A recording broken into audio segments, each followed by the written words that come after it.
Over the last several years, a number of states have tested innovative approaches that were designed to assist vulnerable children and their families.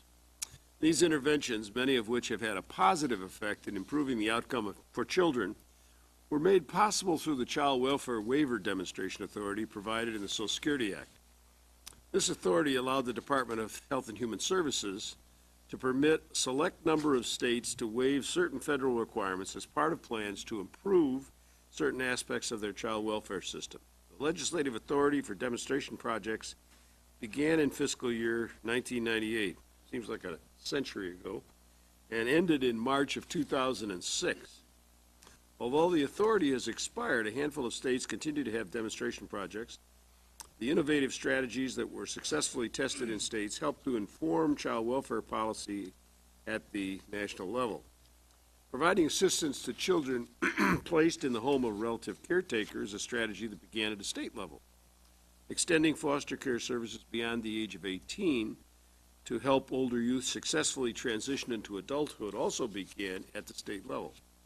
Both of these initiatives became federal policy when they were incorporated into the Fostering Connection to Success and Increased Adoption Act.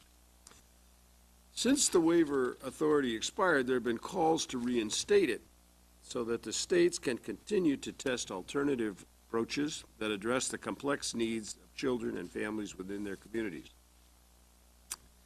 I plan to introduce legislation that would restore the Child Welfare Waiver Authority, and I invite my colleagues on the committee to join me as original co-sponsors in the bill.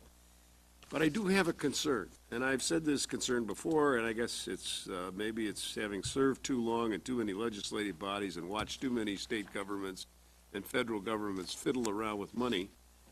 I am worried about whether or not we're setting ourselves in a course to put children out of the entitled category and into the category of how little can we spend on kids to get by.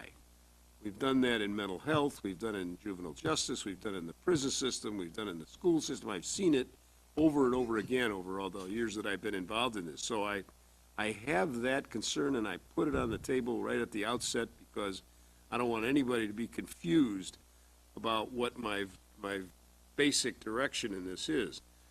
The legislation that we're going to put together would reinstate the waiver authority for the next 5 fiscal years, allowing HHS to approve up to 10 demonstration projects. Now, my support for restoring that waiver authority is not meant to suggest, as I just said, additional federal investments are not needed in the child welfare system. I don't think that we have done right by kids in the past, and I'm yesterday over in the banking committee, you saw that a gambling bill or passed, legalizing gambling. Now we have the opportunity to tax and get $40 billion, and I intend to get a piece of the action. Children welfare waivers will give some states additional flexibility in targeting investments. However, waivers are not a panacea.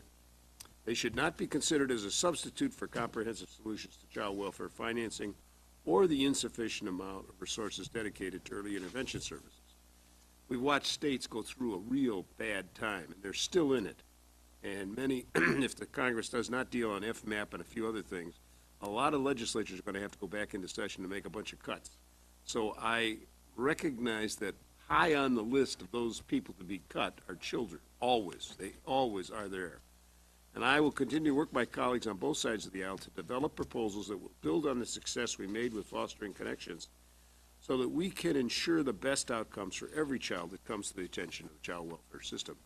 And I look forward to hearing from the witnesses today. I'm grateful for all of you to coming here, and I yield to Mr. Linder. Mr. Linder? Thank you.